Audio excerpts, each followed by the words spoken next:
Data को new oil कहा जाने लगा है, लेकिन हेल्थ केयर में डेटा सिर्फ ऑयल नहीं है, वो एक पेशेंट का ट्रस्ट है, उसकी डिग्निटी है और शायद उसकी ज़िंदगी भी हो सकती है। आज हॉस्पिटल्स डिजिटल हो चुके हैं, डायग्नोस्टिक्स चेन्स डेटा पे रिलाई कर रही हैं, इंश्योरेंस कंपनीज एनालिटिक्स और अपने कस्टमर्स की प्रोफाइलिंग कर रही हैं। एआई अब हमारे लिए डिसीजंस भी ले रहा है और देखा जाए तो डॉक्टर्स रोज़ाना डिजिटल टूल्स को यूज़ कर रहे हैं जैसे कि व्हाट्सएप। लेकिन सवाल ये सबसे क्रिटिकल है कि पेशेंट के डेटा का ओनर कौन है, और अगर डेटा ब्रीच हो जाए तो ये जिम्मेदारी किसकी बनती है। 2023 यानी कि 2023 में डीपीडीपी एक्ट आया, 2025 यानी कि 2025 में डीपीटीपी रूल्स आए और इनके आते ही हेल्थ केयर के rules of the game change होते हुए दिख रहे हैं। आज सबको सिंपल और प्रैक्टिकल लैंग्वेज में समझने के लिए हम बात कर रहे हैं डॉक्टर पवन दुग्गल से, जो इंडिया के लीडिंग साइबर लॉ एक्सपर्ट हैं और सुप्रीम कोर्ट ऑफ इंडिया के प्रैक्टिसिंग एडवोकेट भी हैं। ये एक सिर्फ कंप्लायंस की बात नहीं है, ये हेल्थ केयर लीडरशिप की, अकाउंटेबिलिटी की और एक लॉन्ग टर्म ट्रस्ट की बात है। आइए बात करते हैं डॉक्टर पवन दुग्गल से। Thank you, it's a pleasure to be with you on your show. Thank you sir. Doctor Duggal, आज हम बात कर रहे हैं डीपीटीपी एक्ट की, डीपीटीपी रूल्स की। डीपीटीपी एक्ट है क्या, किस लिए है? So if you can in your art of explaining it simply, ये है क्या, ये हमें समझाएं, और इस समय पे भारत देश के अंदर हमें इस चीज़ की ज़रूरत क्यों पड़ी? आजकल हम सब ये नए कानून की बात कर रहे हैं, डीपीडीपी एक्ट। है क्या ये कानून? एक्चुअली ये डीपीडीपी एक्ट एक एक्रोनिम है, उसका फुल फॉर्म है digital personal data protection act 2023। This law got actually passed by the Indian parliament in the year 2023 and got notified in the official gazette on 11th of August 2023. लेकिन साथ ही साथ ये law एक नए प्रकार के paradigm को अपने साथ लेकर आया। आज से पहले तक होता था कि आपका और मेरा डेटा कंपनियां इस्तेमाल करती थीं, हम कुछ कर नहीं पाते थे, हम लोग हेल्पलेसनेस महसूस किया करते थे। सरकार ने कहा बॉस इस तरह की चीज़ नहीं चलेगी, कहीं ना कहीं ये जो डेटा प्रिंसिपल्स हैं उनके डेटा का संरक्षण, रिस्पेक्ट, रिगार्ड होना बहुत ज़रूरी है। क्यों? क्योंकि अल्टीमेटली आप इन्हीं डेटा प्रिंसिपल्स को अगर आप एलिनेट कर देंगे तो आप जो डेटा इकोनॉमी बना रहे हैं वो सुदृढ़ तौर पर सक्षम नहीं हो पाएगी। That's the reason the government came across with a dedicated law on data protection called the DPDP act. ये लॉ बना था 2023 में, लेकिन इस लॉ में पार्लियामेंट ने कहा कि गवर्नमेंट को पावर दी जा रही है कि हम वो नए प्रकार के रूल्स लेकर आ पाए। गवर्नमेंट ने करीबन 2.25 साल शोध किया, रिसर्च किया, और उसके बाद गवर्नमेंट अब डीपीडीपी रूल्स यानी कि digital personal data protection rules 2025 को लेकर आई है, जो नोटिफाई हुए 13 नवंबर 2025 को। Now together with the DPDP act and the DPDP rules, these constitute a distinctive code in their own self. और ये दोनों प्रतीक हैं न केवल प्राइमरी लेजिस्लेशन के, जो कि है डीपीडीपी एक्ट, बल्कि साथ ही साथ सेकेंडरी लेजिस्लेशन के, जो कि हैं डीपीडीपी रूल्स। ये दोनों साथ मिलकर चलते हैं और इसका सीधा इम्पैक्ट ये है, हर वो आदमी, हर वो स्टेक होल्डर जो किसी और का डेटा इस्तेमाल कर रहा है, वो इस कानून के दायरे में आ रहा है, प्रोवाइडेड कि वो डेटा जो हो पर्सनल डेटा हो। यानी पर्सनल डेटा क्या है?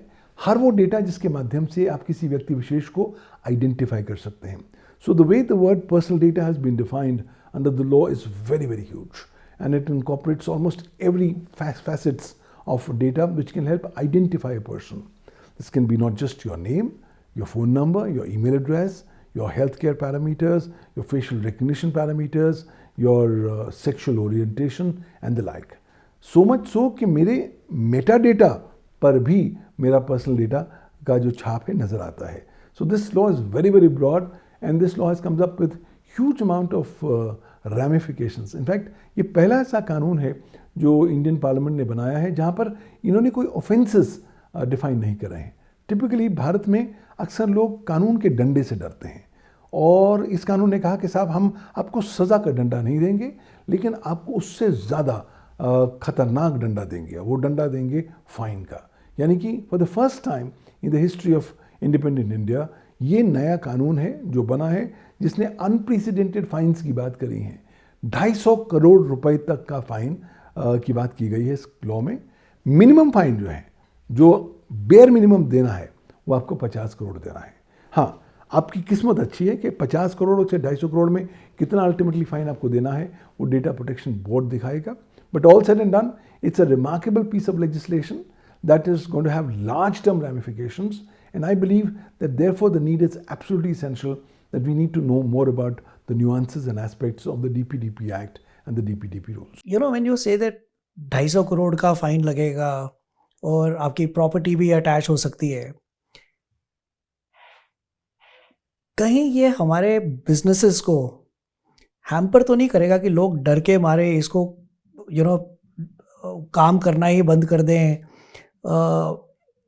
Does it change the mindset of an entrepreneur? It does not change the mindset of an entrepreneur. On the contrary, it pushes the entrepreneur to work towards proactive compliance. हमारे यहाँ ना proactive compliance नाम का concept होता नहीं, जुगाड़ है, देख लेंगे, जब पुल आएगा तब समझ लेंगे, हम कुछ ना कुछ कर लेंगे। अब ये जो थॉट प्रोसेस है उसने हमको इतना ओवर कॉन्फिडेंट बना दिया है कि कुछ भी हो जाएगा, हम जुगाड़ कर लेंगे। अब पहली बार एक ऐसा कानून आया है जहां पर अब जुगाड़ शायद आप नहीं कर पाओगे। क्यों? क्योंकि अगर आप पर आपके खिलाफ शिकायत हुई तो डेटा प्रोटेक्शन बोर्ड जो है स्टैट्यूटरी अथॉरिटी है, वो देखेगा कि आपने इस लॉ का वायलेशन किया है या नहीं किया है। अगर किया है तो उसके हाथ बंद जाते हैं। क्यों? उसके बाद उसको मिनिमम फाइन देना अंडर लॉ 50 करोड़ है। हाँ, डिस्क्रिशन उसकी है कि 50 करोड़ से 250 करोड़ तक कितना फाइन में दूं, वो डिस्कशन कर सकते हैं, लेकिन 50 करोड़ से नीचे नहीं कर सकते।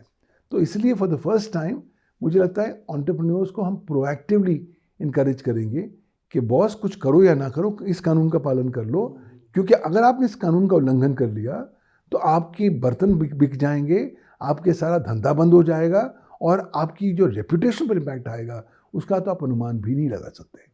So no wonder, I think it's more got to create a more secure, robust data ecosystem in the country rather than trying to scare off people. Yes, the fines are phenomenal. 250 crore rupees is not loose change. Nobody has that kind of money. But in case if you violate, here is a potential Damocles sword that's going to be on your head.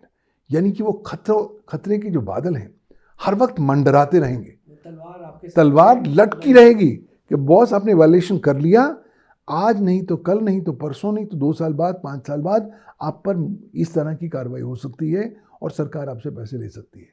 ये जो element है ये मुझे लगता है ज़्यादा से ज़्यादा स्टेक होल्डर्स को कन्विंस करेगा कि भाई बेहतर है कि आप कंप्लायंस कर लो, कंप्लायंस में खर्चा कम है, सरकार को 250 करोड़ रुपए देना ज़्यादा महंगा है। और सर, DPTP एक्ट आया 2023 में, 2023 में, और 2025 में DPTP रूल्स आए हैं। तो पहली बात ये, एक्ट और रूल्स में फ़र्क क्या है? और दूसरी चीज़ ये बोला जाता है कि जो रूल्स आए हैं ये अब एक्ट को ऑपरेशनलाइज कर देगा, इसका क्या मतलब हुआ? देखिए, 2 प्रकार की लेजिस्लेशन होती हैं, एक होता है प्राइमरी लेजिस्लेशन और दूसरी होती है सेकेंडरी लेजिस्लेशन। प्राइमरी लेजिस्लेशन या प्राइमरी कानून वो होता है जो पार्लियामेंट पास करता है। तो पार्लियामेंट ने 11 अगस्त 2023 को ये DPDP एक्ट पास कर दिया और उसी दिन गैजेट में पब्लिश हो गया। लेकिन इसमें एक प्रावधान है जहाँ पे पार्लियामेंट ने कहा कि इसके अलग अलग प्रोविजंस अलग अलग टाइम पर इम्प्लीमेंट किए जाएंगे और केंद्रीय सरकार डिटरमिन करेगी कि किस टाइम पर क्या क्या इम्प्लीमेंट होना है। तो क्योंकि आप 250 करोड़ रुपए का रजीम निकाल रहे हैं तो लोगों को आप तैयारी का समय तो देंगे, आप उन्हें फोरवॉर्न भी करेंगे, उन्हें इन्फॉर्म भी करेंगे, एजुकेट भी करेंगे, उसमें लगेगा समय।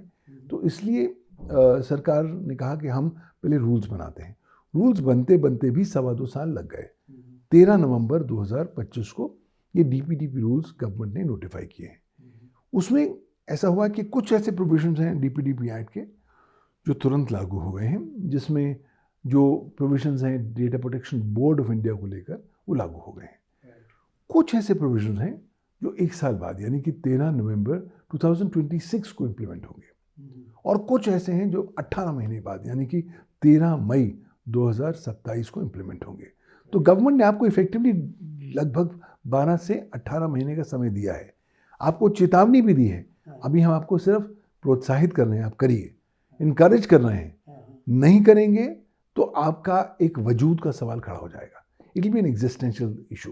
क्योंकि एक बार किसी कंपनी पर 250 करोड़ रुपए की पेनल्टी लग गई, फाइन लग गया, तो अंडरस्टैंडिंग आप बहुत बड़ी कंपनी है और आपके कई अरबों के में रेवेन्यूज हैं, तब तो आपको फ़र्क नहीं पड़ेगा। लेकिन नॉर्मल कंपनी होंगे, मीडियम कंपनी होंगे, एसएमई होंगे, स्टार्टअप होंगे, तो आप वाइप आउट हो जाएंगे, आपको अपना धंधा बंद करना पड़ेगा। तो इसलिए सरकार ने आपको 18 महीने का समय दिया है। अभी भी एक माइंडसेट हो रहा है, बॉस देख लेंगे ना यार, पता नहीं क्या होता है। अब वो देख लेंगे यार वाली कहानी तो वही वाली कहानी हो गई कि बॉस, हम लोग इंडिया में ना क्रिकेट का हमको बहुत शौक है, तो हम लोगों का, सब इंडियंस का एक यूटोपियन ड्रीम है कि भाई हम T20 के लास्ट ओवर में 6 बॉलों में 6 छक्के मारेंगे। अच्छा, ये ड्रीम ही रहता है, ये हकीकत में हो नहीं पाता, बहुत कम बार होता है। तो इसलिए मुझे लगता है कि वो 6 छक्के मारने का इंतज़ार ना करें, try to do proactive compliance with this law. और हेल्थ केयर सेक्टर के लिए तो ये लॉ एक नया आयाम, एक नया मीनिंग लेकर आ गया है, जिसका मुझे मालूम है कि बहुत ज़्यादा लोग अभी ध्यान नहीं दे रहे हैं। तो सर, आपने जब हेल्थ केयर सेक्टर की बात करी, हेल्थ केयर सेक्टर के अंदर किसको इस पे ध्यान देने की ज़रूरत है? क्या हॉस्पिटल ओनर को, डायग्नोस्टिक चेन्स को, इंश्योरेंस कंपनीज जिनके पास डेटा है, और ये डेटा सारा का सारा डिजिटल में शेयर हो रहा है, लोग व्हाट्सएप पे आज की रिपोर्ट्स आ रही हैं। In short, how would you explain DPTP to a health care professional? क्या 2 या 3 चीज़ों के बारे में आप बताएंगे जिससे उनको समझ आए कि उनके लिए या वो कैसे इफेक्टेड है? अक्सर हम लोग धर्म से बहुत ज़्यादा प्रभावित होते हैं, तो हम अक्सर मंदिर जाते हैं, हम अस्पतालों को चिकित्सा का मंदिर कहते हैं। लेकिन अब हमें माइंडसेट थोड़ा बदलना होगा। ये ना केवल ट्रीटमेंट के टेम्पल्स हैं, बल्कि ये बैंक वॉल्ट्स हैं डेटा के। क्योंकि इतना ज़्यादा डेटा इन हॉस्पिटल्स में, मेडिकल एस्टैब्लिशमेंट्स में, पैथोलॉजिकल लैब्स में होता है। अब ये जितने सारे लोग हैं इस पूरे हेल्थ इकोसिस्टम में, जो पर्सनल डेटा पेशेंट का डील करते हैं, कलेक्ट करते हैं, प्रिजर्व करते हैं, वो इस कानून के दायरे में आ जाते हैं। हर आदमी आ जाएगा, यानी कि हर हॉस्पिटल, छोटा हो बड़ा हो, मल्टी स्पेशलिटी हो, एक पॉलीक्लिनिक हो, इंडिविजुअल डॉक्टर की प्रैक्टिस हो, आपका पैथ लैब हो, आपका डायग्नोस्टिक सेंटर हो, कुछ भी चीज़ हो, जहाँ पर आपने पेशेंट का डेटा ले लिया, आप इस कानून के दायरे में आ गए। तो ये वो मैग्नेट है, आपने एक बार पेशेंट का डेटा ले लिया, ये मैग्नेट आपको खींच के ले आएगा इस DPDP के भंवर में। और ये भंवर ऐसी है कि एक बार अगर आप ना संभले तो फिर नीचे ही जाते जाएंगे, क्योंकि भंवर आपको सक करती जाएगी। इसलिए हर इकोसिस्टम स्टेक होल्डर जो कि डिजिटल स्पेस में, हेल्थ केयर स्पेस में है, उसको इस कानून का बहुत महत्व रखना है। इंडिविजुअल डॉक्टर्स को भी रखना है। आप ये नहीं समझते कि साहब मैं OPD कर रहा हूँ, मेरा क्या लेने देना, OPD तो हॉस्पिटल में चल रही है। भाई अल्टीमेटली आप तो पेशेंट का डेटा ले रहे हैं ना, तो द मोमेंट आपने किसी थर्ड पार्टी का पर्सनल डेटा ले लिया, आप इस कानून के दायरे में आ गए। और लॉ क्या कहता है? Personal data is any data through which a person can be recognised और आइडेंटिफाइड, जिसमें मेरा नाम है, मेरा एड्रेस है, मेरा ईमेल एड्रेस है, मेरा फ़ोन नंबर है, मेरा आधार कार्ड है, पैन कार्ड है, मेरी हर प्रकार की आइडेंटिफिकेशन है, और मेरा मेडिकल डेटा है, मेरा बायोमेट्रिक डेटा है, मेरी शक्ल कैसी है, मेरे फेशियल फीचर्स कैसे हैं, मेरी रिकग्निशन कैसे हो सकती है। तो वो तमाम सारे एलिमेंट्स जो हैं पर्सनल डेटा के दायरे में आते हैं। आज जब भी कोई डॉक्टर पर्चा लिखता है, तो उस पर्चे के ऊपर सबसे पहले पेशेंट का नाम लिखता है, फिर उसकी उम्र लिखता है, फिर अगर जहाँ से रेफरेंस आए उसका नाम भी लिखता है। ये 2 चीज़ें लिखते हैं, ये दोनों चीज़ें पर्सनल डेटा में आ गई। तो हर डॉक्टर जो पर्चा लिखता है, हर डॉक्टर जो ट्रेन करता है, वो DPDP के चुंबक में आ जाता है। एक बार आप आ गए तो अब लॉ बॉदर नहीं करता कि आप इंडिपेंडेंट प्रैक्टिशनर हो, आप OPD चलाते हो, आप किसी हॉस्पिटल के मुलाजिम हो। लॉ कहता है आप बन गए डेटा फिड्यूशरी। अब ये डेटा फिड्यूशरी कॉन्सेप्ट क्या है? डेटा फिड्यूशरी कॉन्सेप्ट है हर वो एंटिटी जो डिटर्मिन करती है कि मुझे डेटा प्रिंसिपल का डेटा किस तरीके से कलेक्ट या प्रोसेस करना है। तो हॉस्पिटल डिटरमिन करता है, इसलिए हॉस्पिटल डेटा फिडुशरी बनता है।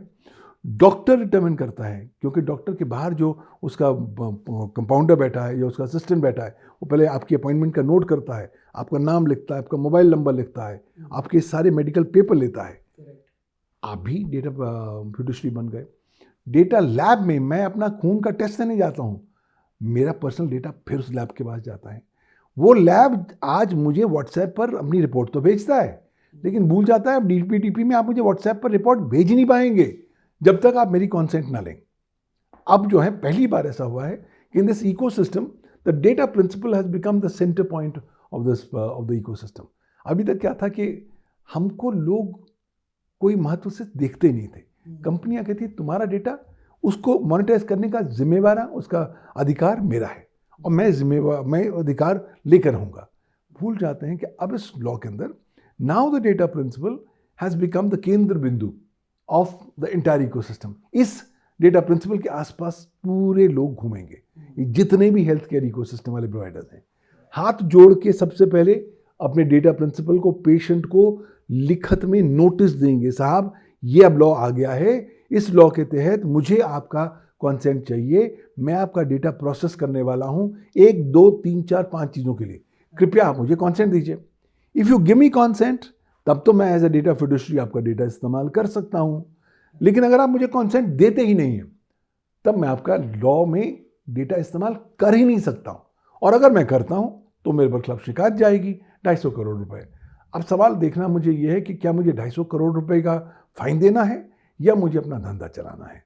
सो लाजमी सी बात है कि इस पूरे लॉ, ये बहुत ना हेल्थ केयर सेक्टर में एक मिसकंसेप्शन है। People think it's anti doctors, it's anti health care.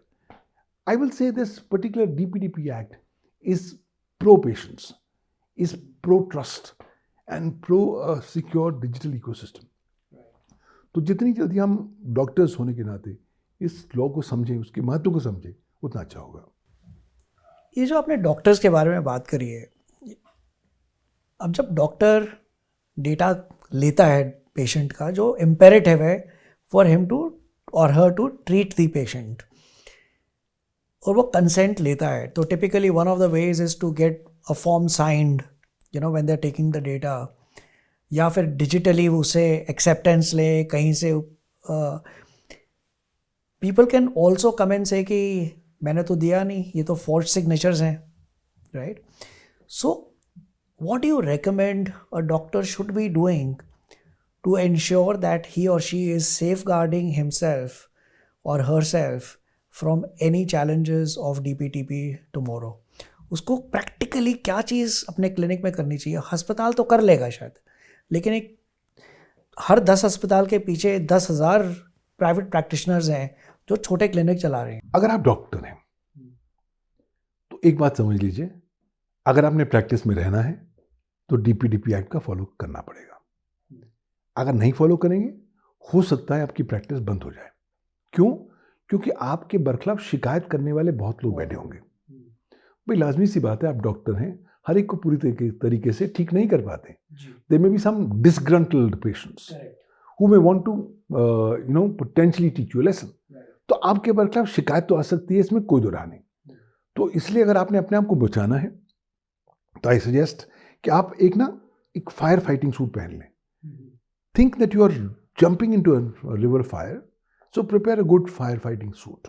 ये सुरक्षा कवच क्या होगा? ये सुरक्षा कवच होगा बेसिक प्रोविजंस को कंप्लाई करने का। पहला कि आज के बाद से, देखिए ये लॉ लागू हो गया है, 13 नवंबर 2026 से और लागू हो जाएगा। उन तारीखों से आप इंश्योर करेंगे वो कट ऑफ डेट्स हैं। उन तारीखों के बाद आपने हर पेशेंट, कोई भी पेशेंट आएगा, उसका इलाज तब तक नहीं करना है जब तक आप उसे रिटन में नोटिस ना देंगे। बहुत सारे डॉक्टर कहते हैं भाई क्या मतलब है, मैं एक फॉर्म भर देता हूँ, आई एक्सेप्ट करा देता हूँ। आई एक्सेप्ट करने में दिक्कत है, क्योंकि आई एक्सेप्ट करने में आपको लॉग्स रिटेन करने पड़ेंगे, किस डिवाइस से आया वो रिटेन करना पड़ेगा। बहुत से डॉक्टर कहते हैं भाई मेरा आईपैड पड़ा, यहीं पे आई एक्सेप्ट कर दो। वो जो मेरे आईपैड पे आई एक्सेप्ट करोगे वो शायद कानून नहीं मानेगा, और लोग भी डिस्प्यूट कर सकते हैं, साहब मैंने तो कॉन्सेंट दिया नहीं। इसलिए कॉन्सेंट क्लियर होना चाहिए, कॉन्सेंट अनएम्बिगुअस होना चाहिए। It should be very very specific. तो पहले तो आप नोटिस जो दें वो स्पेसिफिक होना चाहिए कि मैं आपका डेटा किसके लिए ले रहा हूँ। ये नहीं कि दुनिया भर में 50 चीज़ों के लिए मैं आपका डेटा ले रहा हूँ, उस तरह की कॉन्सेंट लॉ मानता ही नहीं। छोटी चीज़ों के लिए कॉन्सेंट मांगिए, स्पेसिफिक चीज़ों पर फोकस करिए और उतना कॉन्सेंट लीजिए और उतना ही डेटा अपने पास रखिए। I give an example. मैं डॉक्टर हूँ, आप मेरे पास आते हैं एज अ पेशेंट, मुझे लगता है कि आपको टेस्ट करना चाहिए, आपको MRI भी कराना है, आपको ब्लड टेस्ट भी कराना है, एक्सरे भी कराना है। तो जब आप कराने जाते हैं तो आपने डेटा 3 लोगों को देना है। हो सकता है एक ही हॉस्पिटल में हो सकता है अलग अलग जगह जाना हो, तो हर जगह आपको कंसेंट सेपरेट देना पड़ेगा। तो आपको नोटिस सेपरेट देना पड़ेगा और कंसेंट सेपरेट देना पड़ेगा। तो मुझे लगता है कि doctors must not be greedy, they must be focused कि बॉस मुझे लॉन्ग टर्म अपनी प्रैक्टिस चलानी है और ये एक अननेसेसरी खतरा है, तो मुझे छोटे लालच में नहीं पड़ना।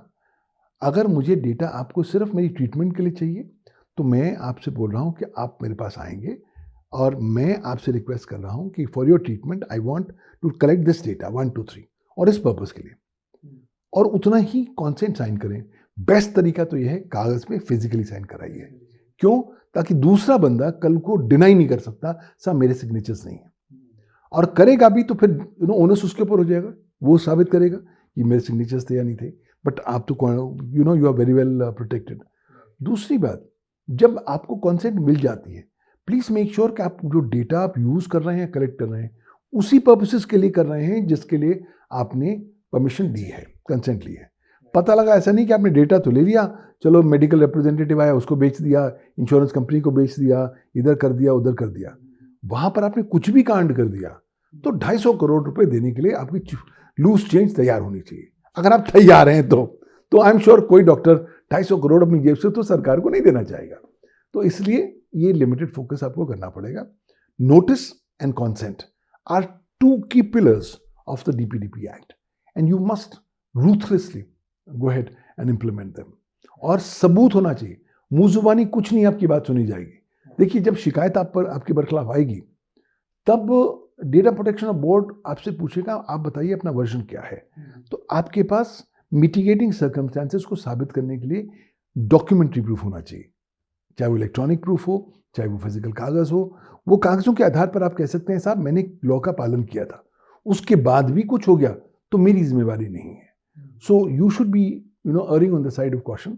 अब डॉक्टर्स को समझना है कि डॉक्टर्स आज डिजिटल कुरुक्षेत्र के केंद्र बिंदु सेंटर पॉइंट पर आके खड़े हो गए।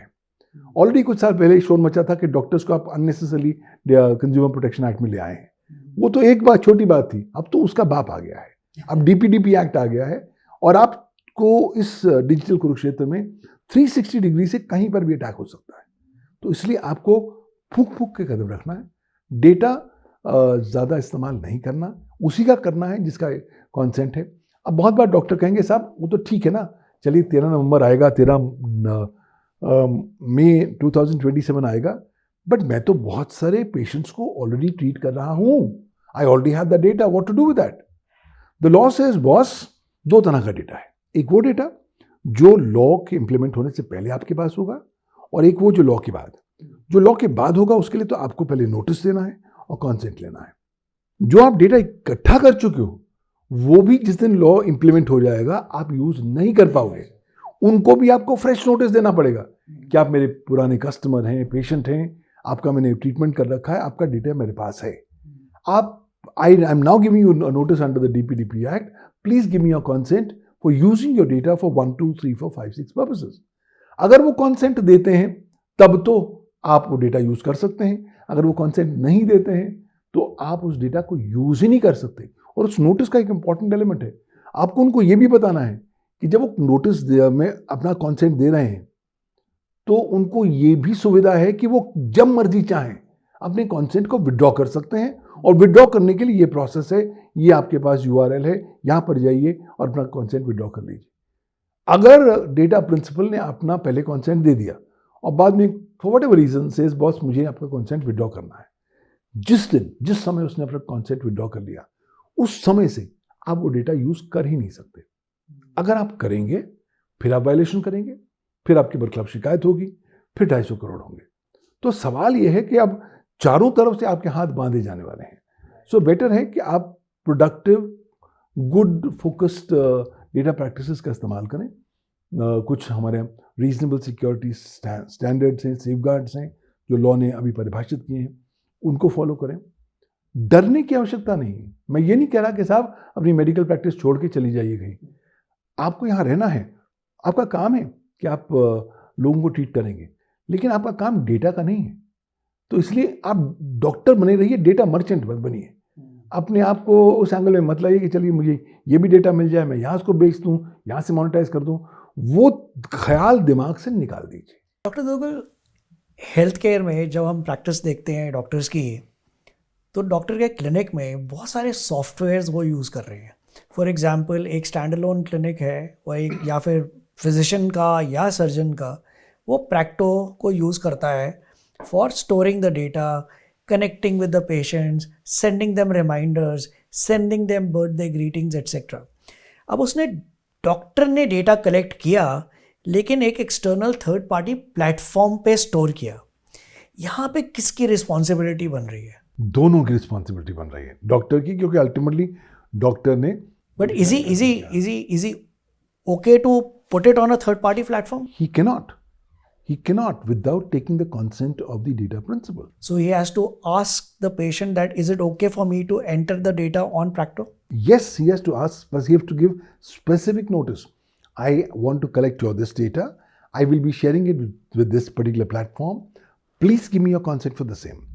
If the data principal gives the consent, then that particular data can be shared with the other platform. Otherwise not. वैसे भी देखिए, जब मैं डॉक्टर हूँ और मैं इस तरह के प्लेटफॉर्म्स का इस्तेमाल करता हूँ, तो मैं प्रिंसिपल बन जाता हूँ और ये प्लेटफॉर्म एजेंट बन जाते हैं। तो principal will always be liable for the acts of the agent. तो इसलिए हालांकि ये प्लेटफॉर्म्स आपको ज़्यादा सहूलियत प्रदान करते हैं, कन्वीनियंस देते हैं, लेकिन अब DPDP एक्ट में आपको डबल एज स्वॉर्ड है, आपको खतरा भी बहुत दे सकते हैं, आपका एक्सपोजर बहुत बढ़ा सकते हैं। इसलिए आज के बाद जब आप DPDP एक्ट में इन प्लेटफॉर्म्स का इस्तेमाल करेंगे, आप उनसे पूछिए, भाई मैं आप कब सब्सक्राइब तब करूंगा, पहले आप मुझे बताइए कि आप DPDP एक्ट में कैसे कंप्लायंट हैं और आप कैसे इंश्योर करेंगे कि मेरा डेटा जो है कहीं लीक ना हो, DPDP एक्ट के प्रोविजंस के विरुद्ध या वायलेशन में इस्तेमाल ना किया जा सके। और जब तक आप सेटिस्फाइड ना हो, मुझे नहीं लगता कि आपको इन प्लेटफॉर्म्स का इस्तेमाल करना चाहिए। मुझे लगता है प्लेटफॉर्म्स खुद ही अपना बिजनेस बढ़ाने के लिए they will be the first ones to say, guys this is how we are compliant with DPDP act, निश्चिंत हो जाइए। बट अगर आपने इस पर ध्यान नहीं दिया तो आप भी लायबल रहेंगे, प्लेटफॉर्म भी लायबल रहेगा, दोनों के बरखिलाफ शिकायत होगी और दोनों के बरखिलाफ 250 करोड़ रुपए का हर्जाना का फाइन लग सकता है। That means 250 crore for the doctor और 250 करोड़ फॉर द प्लेटफॉर्म। ये मत समझें कि 250 करोड़ होगा, दोनों में 125 करोड़ लग जाएगा, ऐसी बात नहीं है। इंडिपेंडेंट लायबिलिटी रहेगी और पर्सनल लायबिलिटी है वो टॉप मैनेजमेंट। जब हम डॉक्टर्स की बात करते हैं, डॉक्टर्स या किसी भी प्रोफेशन की, when you look at it, yellow page companies होती थी, वो लोग डेटा उठा के कहीं से लिया, डेटा टेलीफोन डायरेक्टरी से शुरुआत में लेते थे और उठा के अपने वेबसाइट पे डाल दिया, एक लिस्टिंग बना दी या अपना येलो पेजेस बना दिया, और जिसका डेटा डाला वो भी खुश होता था कि चलो मेरी प्रमोशन हो रही है। आज की डेट में are they liable if they were to pick up a doctor's data and put it there in their listing? Absolutely. Anybody who deals with third-party data of data principals is going to be liable under the DPDP Act. Because DPDP Act 3 चीज़ों की बात करता है, data principal की, data fiduciary की और data processor की। Data principal सबसे मस्त है, क्यों? वो डेटा का मालिक है और अब उसे कुछ नहीं करना, इत्मीनान से बैठ जाना है। बिकॉज अब कंपनी आपके पास आएंगी, आपको नोटिस देंगी, अब आप डिटरमिन करिए कि साहब मुझे कंसेंट देनी है नहीं देनी है। देंगे तो आपका डेटा इस्तेमाल करेंगे, वरना नहीं करेंगे। आज जो सबसे ज़्यादा कंप्लायंस का जो बर्डन आ रहा है वो आ रहा है डेटा फिड्यूशरीज पर। Because if you are going to be determining how the data of the data principal is going to be processed और saved, then you will have to ensure compliance. आपको notice भी देना है, आपको consent भी लेनी है, आपको अपनी हर एक्टिविटी को डॉक्यूमेंट भी करना है और आपने इस तरह के सबूत भी इकट्ठे करने हैं कि कल को मेरे पर खिलाफ जब शिकायत आएगी तो एटलीस्ट मेरे पास कुछ तो एविडेंस होगा। शो करने के लिए कि साहब ये मिटिगेटिंग सर्कमस्टेंसेस थे या इस तरीके से मैंने आपके लॉ का कंप्लायंस किया है। डेटा प्रोसेसेस को सबसे कम मुझे लगता है बर्डन दिया गया है। वो तो बेचारे वही करेंगे जो डेटा फिडुशरी बोलेगा, लेकिन लाइबिलिटी उनकी भी होगी। तो अब ऑल सेड एंड डन मुझे लगता है हर जो हेल्थ केयर इकोसिस्टम में स्टेक होल्डर है, अब उसको अपनी ना कमर कसनी होगी। वो पुराने ज़माने चले गए, आज दौर नया आया है, डीपीडीपी का दौर है। इस लहर का कहना है कि साहब आप लोग के साथ कंप्लाई करिए, otherwise it's an existential issue because one fine could wipe your operations. More importantly fine तो बाद में आएगा, जिस दिन आपके बरखलाफ कंप्लेंट आ गई, आपके बरखलाफ सरकारी सिस्टम में एक सरकारी फाइल खुल जाएगी। एक बार सरकारी फाइल आपकी खुल गई तो उसको बंद होने में कई साल लग जाएंगे, और फिर रेपुटेशनल रिस्क जो डैमेज आपको होगा, आपकी रेपुटेशन, गुडविल, स्टैंडिंग रिप्यूट को, उसको लेकर ही आप बिल्कुल पूरी तरीके से आप इम्पैक्ट हो जाएंगे। Why? Because people would not want to work with you. अगर आपके बरखलाफ शिकायत है तो कल पॉसिबिलिटी है कि आपके बरखलाफ फाइन हो जाए। हम आपके साथ ऐसे बंदे के साथ धंधा नहीं करना चाहेंगे जिसके साथ ऑलरेडी एक शिकायत चल रही है। सो यू विल सडनली सी कि एक शिकायत के आने से ही आपका जो करंट बिजनेस प्रॉस्पेक्ट्स हैं, अपॉर्चुनिटीज हैं, वो डिमिनिश हो जाएंगी। फ्यूचर आने वाले बिजनेस के दरवाजे बंद हो जाएंगे और लोग कहीं ना कहीं आपको एक आउटकास्ट की तरह देखने लग जाएंगे। और अगर आप पर फाइन लग गया तब तो that is the end of the story, because fine सरकार के पास जाएगा। सरकार तो पैसा लेके रहती है कम वॉट में, आपके पास ना हुआ जितनी आपकी प्रॉपर्टीज़ हैं सबको कुर्क करेंगी, अटैच करेंगी, बेचेंगी। तो क्या आवश्यकता है हमें ऐसे कानून के साथ खेलने की जो इतना सीवियर कॉन्सिक्वेंसेस डिटेल करता है? To large extent I feel that this law is draconian, क्योंकि the DPDP act is providing for unprecedented fines of 250 crores. Never in the history of independent India have we come across with this kind of unheard fines. Fines were still okay so long as they were being given to a private party. Now the fines are being payable to the government of India in the form of payment to Consolidated Fund of India, which means आपके पास बाहर निकलने का रास्ता ही नहीं है। सरकार को आपसे पैसा लेना है तो वो ले लेगी, हर तरीके से ले लेगी, आप भाग नहीं पाएंगे। म्यूचुअल सेटलमेंट्स खत्म हो गई। म्यूचुअल सेटलमेंट नहीं है, इसमें प्रोविजन है। आप करना चाहें तो जिसने शिकायत करी उसके साथ म्यूचुअल सेटलमेंट कर सकते हैं, लेकिन वहाँ पर आर्म ट्विस्टिंग ना होनी शुरू हो जाए। तो इसलिए मुझे लगता है कि हम अपनी गर्दन किसी के हाथ में दें क्यों, थोड़ा खा लेंगे, सही खा लेंगे। अगेन जस्ट फॉर क्लैरिफाइंग, एक डॉक्टर है, आई सर्जन है या डेंटिस्ट है, वो डेटा इकट्ठा करता है, उसके बाद उसको एक थर्ड पार्टी प्रोवाइडर से उसके प्रोडक्ट्स बनवाने पड़ते हैं, चाहे डेंचर बनवा रहा है या किसी चीज़ के लिए वो डेटा शेयर करता है जी। तो उसको पहले तो पेशेंट से लिखवाना पड़ेगा कि ये डेटा मैं किसी कंपनी के साथ शेयर करूँगा जो आपका प्रोडक्ट बना के डिलीवर करेगी, एंड जिस कंपनी को आपने डेटा दिया है उससे भी लिखवाना पड़ेगा कि ये डेटा सिर्फ इस पर्पस के लिए, इसको आगे आप शेयर नहीं कर सकते। Is that a correct understanding? बिल्कुल, एब्सोल्युटली करेक्ट। आपको अपने आप को दोनों तरफ से प्रोटेक्ट करना ना, आपको पेशेंट से प्रोटेक्ट करना है, बिकॉज पेशेंट को बताना है कि मैं आपका डेटा ले रहा हूँ और फला कंपनी को फला पर्पसेस के लिए। आपको कंपनी का नाम भी बताना पड़ेगा, आपको पर्पस शेयर करना पड़ेगा। आप रैंडमली नहीं कह सकते कि दुनिया भर में जो कोई कंपनी मेरी मर्जी की आए मैं उसको आपका डेटा दे दूंगा। लॉ इस तरह की जनरल अनइक्विवोकल जो ना कॉन्सेंट को नहीं मानता। लॉ कहता है आपको स्पेसिफिकली बताना है आपको किस पर्पस के लिए चाहिए।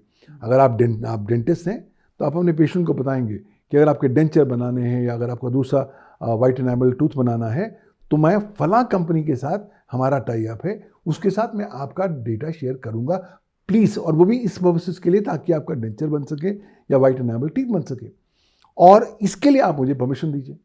अगर वो परमिशन देता है तब तो आप आगे बढ़ेंगे, परमिशन नहीं देता तो आप ना तो ट्रीटमेंट करेंगे ना आप आगे बढ़ेंगे। That's one. On the other hand, जिस कंपनी के साथ आपका टाई अप है, आपको उसको भी पूछना है कि भैया आप बताओ मुझे आप डीपीडीपी एक्ट में कैसे कंप्लायंट हो, क्योंकि मैं आपको अपने पेशेंट का डेटा दूंगा, लेकिन अगर वो हाथ से आपका डेटा मिसयूज हो गया, लीक हो गया, तो फिर हम लोग सब कबाड़ा हो जाएगा हमारा। क्यों? आप भी डूबेंगे, मैं भी डूबूंगा। तो मुझे आप वारंटी दीजिए, बताइए, कंफर्म करिए आप डीपीडीपी एक्ट में कैसे कंप्लायंट है, ताकि मैं इधर से भी प्रोटेक्टेड हूँ, उधर से भी प्रोटेक्टेड हूँ. Ultimately, this is something like the DPDP Act is an opportunity for us to force others to create a more orderly. Bring consciousness in the whole process. Absolutely. Right? Now, another thing is that most of the doctors that I have come across who are running a standalone practice independently, they may already be working with an hospital or could be practicing in their private clinic. अब 2-3 scenario आते हैं. एक तो उनके पास कोई private limited company नहीं बनाई होती है, उन्होंने वो अपना प्रोप्राइटरशिप में ही चल रहा है, या फिर उन्होंने कोई कंपनी बनाई ही नहीं है. अगर वो एक कंपनी फॉर्म करते हैं तो क्या दिस 250 करोड़ का जो अटैचमेंट है of personal property is limited to जैसे हम प्राइवेट लिमिटेड कंपनी में होता है, where your personal property is not attached, is that also relevant in this? And second is, if a doctor is working in a XYZ hospital but उसका private clinic भी है और वो patient उसका वहाँ से प्राइवेट क्लिनिक में आना शुरू हो जाता है, उस केस में क्या होगा? लाइफ बहुत कॉम्प्लिकेट हो जाएगी. There will be too many people sleeping in the same bed. दिक्कत की बात यहाँ आएगी. आपने जो केसेस की बात करी, तो अगर आप कंपनी बना लेते हैं और आप सोचते हैं कि इस लॉ को आप बाईपास कर देंगे, तब गलत सोचते या अपने आप को प्रोटेक्ट कर लेंगे. नहीं, अगर आप प्रोटेक्ट भी करना चाहें नहीं कर पाएंगे ना, क्योंकि लॉ ये स्पेशल लॉ है. लॉ कहता है कि अगर इंडिया में डेटा प्रोटेक्शन के संदर्भ में इस लॉ की कॉन्ट्रवेंशन में कोई और लॉ आता है या कोई और लॉ आता है जिसमें दोनों में कॉन्फ्लिक्ट आता है, तो ये लॉ सुपरसीड करेगा, ये लॉ प्रिवेल करेगा. तो आप कुछ भी कर लीजिए, ये 250 करोड़ वाली कहानी तो रहेगी. पहली बात. दूसरी बात, सिनारियो 2 जो आपने बताया कि डॉक्टर साहब ओपीडी हॉस्पिटल में भी चलाते हैं, शाम को अपनी प्राइवेट क्लिनिक भी चलाते हैं. ओपीडी में एक पेशेंट आता है, फिर शाम वो कहता है कि साहब मुझे कन्वीनियंट है, मैं आपके घर पे आता हूँ, आपकी प्राइवेट क्लिनिक में शाम को आऊँगा, एक हफ्ते बाद शाम को आता हूँ. तो वो 2 जगह अपना डेटा शेयर कर रहा है, एक हॉस्पिटल में, एक आपके प्राइवेट क्लिनिक में. लाइबिलिटी हॉस्पिटल की भी है, लाइबिलिटी आपकी भी है. तो दोनों तरफ से आपको कंप्लायंट होना पड़ेगा, अदरवाइज आपको नहीं पता किसने आपकी शिकायत करनी है. और अगर वो हॉस्पिटल में डेटा ले रहा है ट्रीटमेंट के लिए, तो वो डॉक्टर लायबल है या अस्पताल लायबल है? देखिए, डेटा जब हेल्थ केयर इकोसिस्टम में जाता है तो वो स्ट्रेट फॉर्म में नहीं जाता, वो ट्रायंगुलर फॉर्म में जाता है. कभी इस तरफ जाना, फिर इस तरफ वापस आना. तो यहाँ पर भी आपकी DPDP एक्ट में आपकी जो लाइबिलिटी है वो ट्रायंगुलर हो जाने वाली है. डॉक्टर ये ना समझे कि साहब मैं तो ओपीडी चलाता हूँ, हॉस्पिटल वाले भुगतेंगे, ये कहानी खत्म हो जाए. क्यों? क्योंकि ultimately doctor also is a data fiduciary. Doctor ultimately determine कर रहा है कि मेरे पेशेंट का डेटा किस तरीके से प्रोसेस होगा. क्या मेरे बाहर जो अटेंडेंट खड़ा है वो लिखेगा, वो अपने आईपैड पे डालेगा, या क्या हम उसको हॉस्पिटल के डेटाबेस में डालेंगे और हॉस्पिटल संभालेगा. तो डिसीजन फाइनली होगा उस डॉक्टर का. वो doctor can be bound by commercial practices or whatever, but either way the doctor continues to be a data fiduciary. Similarly, hospital in any case is a data fiduciary. Thumb rule ये है, आपके पास जो data है क्या वो आपका है या किसी और का है. अगर वो किसी और का है तो थर्ड पार्टी डेटा है, यानी कि डेटा प्रिंसिपल का डेटा है. अगर वो डेटा प्रिंसिपल का है तो DPDP एक्ट तो आ गया. फिर मुझे पहले उसको नोटिस देना है, फिर उससे कॉन्सेंट लेना है, फिर मैं आगे बढ़ पाऊंगा, वरना नहीं. Got it. बहुत सारे sir acts in the evolution of legal practices since independent India have come, right? And बहुत सारे माइलस्टोन एक्ट्स भी आए हैं. इस एवोल्यूशन के अंदर how do you position DPDP? Like you always said that ये बहुत ही डिफरेंट है, ये इसकी अहमियत क्या है? How will it change? I mean beyond health care, how will it change the way business is done in India?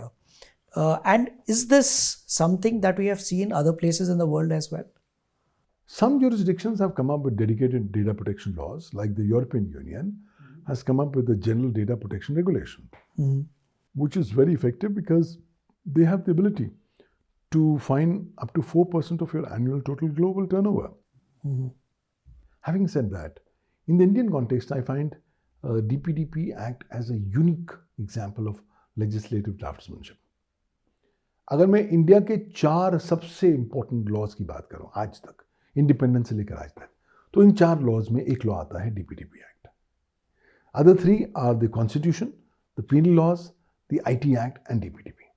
So this is that important. That important. क्यों? क्योंकि डेटा को लेकर अगर कोई कानून है तो ये डीपीडीपी है. ये इतना धुरंधर कानून है.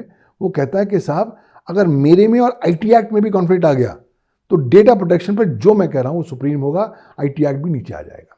तो इसलिए मुझे लगता है कि एक सिक्योर डेटा इकोसिस्टम को बनाने में इसका इंपॉर्टेंट योगदान होगा. अब इंपॉर्टेंट चीज़ ये है कि आपने ये प्रोविजंस ले तो आए हैं, आप उसे इम्प्लीमेंट और इन्फोर्स कैसे करेंगे वो देखने की बात है. So the government is already preparing in a big way. They have now already started the process of trying to constitute the data protection board of India. Data protection board का दफ्तर physical दुनिया में नहीं होगा, virtual दफ्तर होगा.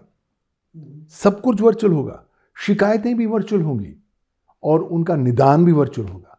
आपको opportunity of hearing भी वर्चुअली मिलेगी. यानी कि किसी सरकारी दफ्तर में आपको जाने की आवश्यकता नहीं है. घर बैठे आप सब काम करना चाहें कर सकते हैं. बट क्योंकि इसका रैमिफिकेशंस इतने मैसिव हैं, मुझे लगता है कि जितने भी इम्पोर्टेंट लोग जो अपने कॉर्पोरेट ऑपरेशंस को सस्टेन करना चाहते हैं, बढ़ाना चाहते हैं, वो डीपीडीपी एक्ट कंप्लाई करेंगे. कुछ लोग ऐसे भी होंगे, देख लेंगे बॉस कोई फर्क नहीं पड़ता, मैं बहुत लकी हूँ, मैं निकाल लूँगा. अब वो भी माइंड सेट है, नो प्रॉब्लम. बट अगर आप उस माइंड सेट के साथ चलते हैं तो ये याद रख लीजिए, एक बार डीपीडीपी की शिकायत आई और एक फाइन आया तो आपका जितना एग्जिस्टिंग ऑपरेशन है खत्म. मतलब आपके पास सैल्वेजिंग का कोई ऑप्शन नहीं है. फिर आप तुरंत आ जाएंगे, क्योंकि 250 करोड़ बहुत बड़ा अमाउंट है. चलिए 50 करोड़ भी बहुत बड़ा अमाउंट है. 50 करोड़ मिनिमम पेनल्टी है. तो कल किसी ने आपकी शिकायत करी कि आपने इसके एक्ट का वायलेशन किया है, and the DPDP under the DPDP act the data protection board finds कि बॉस कॉन्ट्रवेंशन तो आपने की है. द मोमेंट ये फाइंडिंग आ गई, डीपीडीपी एक्ट के अंदर जो डेटा प्रोटेक्शन बोर्ड है उसके हाथ बंद गए. अब लॉ कहता है कि बॉस मिनिमम फाइन तो आप 50 करोड़ दोगे ही दोगे. 50 करोड़ से नीचे देने का आपको हक ही नहीं है. तो मिनिमम पेनल्टी तो 50 करोड़ आएगी. अब उसके बाद कितनी आएगी वो डेटा प्रोटेक्शन बोर्ड डिटरमिन करेगा.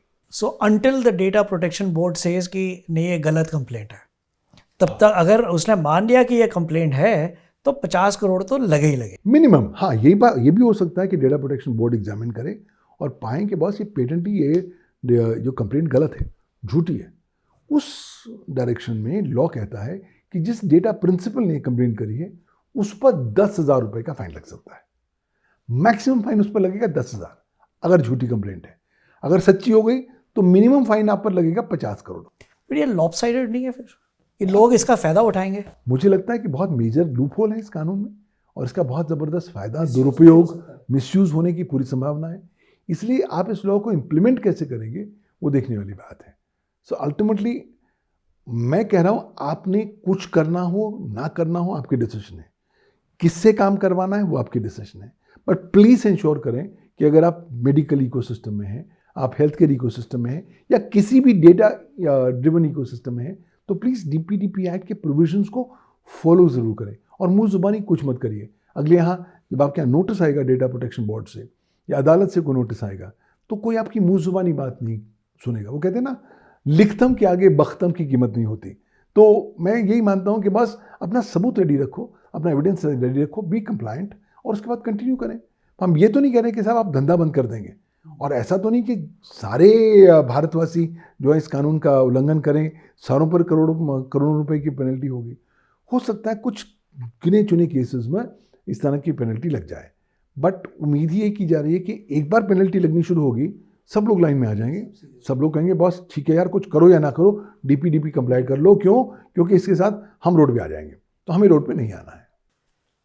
इफ़ आई अंडरस्टैंड करेक्टली, अभी आप तक आपने जितनी चीज़ें बताई हैं उसका एक जो सार निकल के आ रहा है कि कंसेंट जो सा है वो एक फंडामेंटल कोर है डीपीडीपी का, राइट?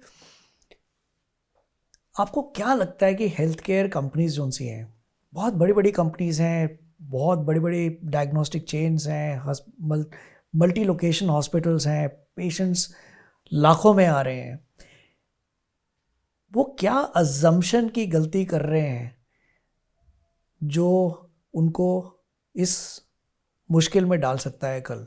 ऐसा क्या फंडामेंटल चीज़ है जिसको वो अज्यूम कर लेते हैं कि कंसेंट मिल गया हमारे को, पेशेंट का या किसी इंसान का? आज जो सबसे बड़ी गलती कोई हॉस्पिटल, कोई मेडिकल इकोसिस्टम कर रहा है, स्टेक होल्डर, वो ये कर रहा है कि मेडिकल रिपोर्ट्स को सोशल मीडिया पे डाल रहा है। Even if it is under encrypted या The law is not bothered about encryption. The law says, sorry, you cannot put my personal data out on social media. If you do that, you're going to be responsible. तो अगर आप मेरी reports मुझे भेज रहे हैं, पहली बात वो रिपोर्ट मेरे बारे में, मेरे ब्लड टेस्ट के बारे में, मेरे हेल्थ पैरामीटर्स के बारे में, मेरा सेंसिटिव पर्सनल डेटा है। दूसरा, आप उसे ट्रांसमिट करते जा रहे हैं सोशल मीडिया पर, जो सोशल मीडिया के टर्म्स कहते हैं कि साहब आप जो भी ट्रांसमिट करेंगे इन्फॉर्मेशन पब्लिक इन्फॉर्मेशन है, कोई प्राइवेसी नहीं है। तो पहला वायलेशन तो आप खुद कर रहे हैं, तो इसी के बेसिस पर ही आपकी शिकायत हो सकती है। और ये नहीं कि आप कहेंगे साहब मैंने एक जनरल कंसेंट सबके लिए ले लिया है वो लागू होगा। आपको स्पेसिफिक कंसेंट लेना पड़ेगा। लॉ से सेइंग कंसेंट क्लियर होना पड़ेगा, अनएम्बिगुअस होना पड़ेगा, प्रिसाइज होना पड़ेगा, स्पेसिफिक होना पड़ेगा और अनकंडीशनल होना पड़ेगा। डर से कोअर्शन में नहीं दिया जा सकता।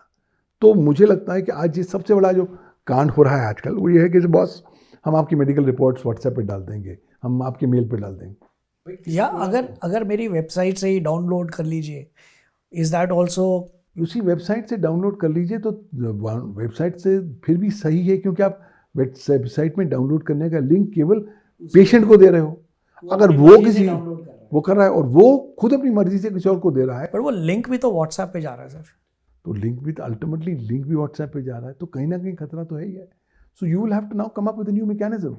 मतलब वो ये सो कॉल्ड कन्वीनियंस के दौर ना खत्म हो रहे हैं और खत्म हो जाएंगे। हम लोगों को इतनी आदत हो गई ना क्विक कॉमर्स की, चलो ये 10 मिनट में पिज्ज़ा आ जाएगा, ये आ जाएगा, मेरी व्हाट्सएप रिपोर्ट आ जाएगी। ऐसा कुछ नहीं होने वाला। आज आने वाले समय में अगर आप धंधा करना चाहोगे तो आपको reports as per process of law भेजनी पड़ेंगी। व्हाट्सएप पर अंधाधुंधा बांट नहीं कर सकेंगे आप report. Sir, I'm just I'm sorry, I'm getting deeper into it because this is very interesting. I mean, I'm just thinking, companies like Google, Facebook, यहाँ पे जो मैं कर रहा हूँ, मैं अपनी ईमेल आपको भेजता हूँ और शायद मैं आपसे डिस्कस कर रहा हूँ कि मैं ये कंपनी खोलना चाहता हूँ या फिर हम यहाँ पे ट्रैवल करने का प्लान कर रहे हैं, और सडनली आपको एड्स आने शुरू हो जाते हैं ऑफ द प्रोडक्ट्स और services that are related to your conversation. तुम्हारा डेटा तो चाहे मशीन यूज़ कर रही है, बट वो कंपनी टेक्नोलॉजी यूज़ करते हुए मेरे डेटा को यूज़ कर रही है to expose ads which are now based on what I am doing. Correct. Is that also something that gets covered under DPTP? And if so, आने वाले समय में आपको लगता है कहीं पे कुछ बैलेंस आउट करना पड़ेगा गवर्नमेंट को कि हम बिल्कुल इतना ज़्यादा कर दें कि we are maybe getting back to the paper days? ये जितनी बड़ी टेक कंपनीज हैं वो न केवल डेटा फिडुशरीज होंगी, वो बन जाएंगी सिग्निफिकेंट डेटा फिडुशरीज, क्योंकि सरकार डिटरमिन करेगी कौन सा मिनिमम थ्रेशोल्ड है जिसको क्रॉस करने के बाद आप सिग्निफिकेंट डेटा फिडुशरी बन जाएंगे। बट ये बात तो बहुत क्लियर है कि अभी भी बहुत शुरुआती दिन है, अभी बहुत सारी क्लैरिफिकेशंस, टीथिंग प्रॉब्लम सामने आने वाली हैं। तो मैं उम्मीद करता हूँ सरकार और डेटा प्रोटेक्शन बोर्ड जो है नई नई क्लैरिफिकेशंस लेकर आएगा ताकि वो हैंड होल्ड कर सके स्टेक होल्डर्स को। सरकार का ये उद्देश्य नहीं है कि आप सब कुछ क्विक कॉमर्स या ई कॉमर्स को बंद करके पेपर वाले ज़माने पे चले जाएं। सरकार सिर्फ ये कह रही है कि आप किसी का डेटा उसकी इजाज़त के बगैर नहीं ले सकते। तो उसके लिए जो आपको कानून में काम करना है करिए। तो आप अगर DPDP एक्ट की कंप्लायंस करेंगे वो बहुत सस्ती पड़ जाएंगी, लेकिन अगर 50 करोड़ देंगे तो वो बहुत महंगी लगेंगे। सर, ये 18 महीने का कंप्लायंस पीरियड दिया गया है। रिस्क के हिसाब से एक अस्पताल को, एक डायग्नोस्टिक चेन को और एक स्टैंड अलोन क्लिनिक को पहले 6 महीने में या पहले 3 महीने में इमीडिएटली क्या चीज़ करनी चाहिए जो उनके लिए इम्पेरेटिव है फॉर देयर सर्वाइवल? अगर आपने इस दुनिया में सर्वाइव करना है, जब DPDP आ रहा है, तो कुछ करें या ना करें, एक चीज़ ज़रूर कर लें। ये आइडेंटिफाई कर लें आप खड़े कहाँ पर हैं और आपकी प्रिपेयर्डनेस लेवल DPDP एक्ट के संदर्भ में कितनी है। सो मेरी लॉ फर्म है पवन दुग्गल एसोसिएट्स, हम लोग इंडिया की निश टेक्नोलॉजी लॉ फर्म है। तो हम लोग 2 प्रकार की सर्विसेज पर ऑफर करते हैं लोगों को। एक तो होता है आपका गैप एनालिसिस। कंपनियां कहती हैं भाई मुझे सिर्फ बता दो कि मेरे गैप्स क्या हैं। हम कहते हैं हम आपके सारे डॉक्यूमेंट्स को पढ़ते हैं, उसके बाद आपके गैप्स को आइडेंटिफाई करते हैं और आपको गैप एनालिसिस में रिपोर्ट देते हैं। हो सकता है आपका कोई गैप ही ना हो, तो आप मस्त होकर बैठ जाइए, कुछ नहीं करने की ज़रूरत। अगर गैप है तो ये गैप्स आप उसको एड्रेस कर लीजिए, हम उनको एड्रेस कराते हैं और उसके बाद उन्हें कंप्लाइंट बनाते हैं। बहुत सी और कंपनियां होती हैं कहती नहीं मुझे ना गैप एनालिसिस नहीं चाहिए, मुझे फॉर्मल डॉक्यूमेंट चाहिए। तो हम उनके लिए DPDP प्रिपेयर्डनेस लीगल ऑडिट करते हैं, जिसमें हम उनके एग्जिस्टिंग जो लीगल प्रोसेसेस हैं, डेटा फ्लोज हैं, उनको एग्जामिन करते हैं और एक ऑडिट करते हैं और फिर ऑडिट रिपोर्ट देते हैं, जो ऑडिट बताता है कि साहब आपके यहाँ ये खामियां हैं, इसको पूरा कर लीजिए तो मिनिमम कंप्लायंस आपकी हो जाएगी। वो हम कंपनियों को देते हैं और वो कंपनियां उसके बेसिस पर अपना काम करती हैं। तो आप किसी भी सेक्टर में हो, आप कुछ भी कर रहे हो, किसी से भी काम करा रहे हो, आपके कितने भी कोई अपने वकील साहब हैं, मैं आपसे एक रिक्वेस्ट करूंगा, प्लीज़ मेक श्योर कि आप या तो गैप एनालिसिस कराइए या DPDP प्रिपेयर्डनेस लीगल ऑडिट कराइए, पता लगाने के लिए कि आप खड़े कहाँ पे हो। चांसेस ये भी हैं कि आपको लग रहा है कि मैं तो कनॉट प्लेस में खड़ा हूँ और एक्चुअली हो सकता है आप कुतुब मीनार पे खड़े हो। तो एक बार आपको पता लग जाएगा आप कहाँ खड़े हैं, उसके बाद आप कदम उठा सकते हैं अपने आप को सिक्योर या कंप्लाइंट बनाने के लिए। So all said and done, your first thing is identify where you currently stand. Today, most of the medical organizations, healthcare institutions are not bothered. They believe I know everything, I'm doing everything, and I'm sacrosanct.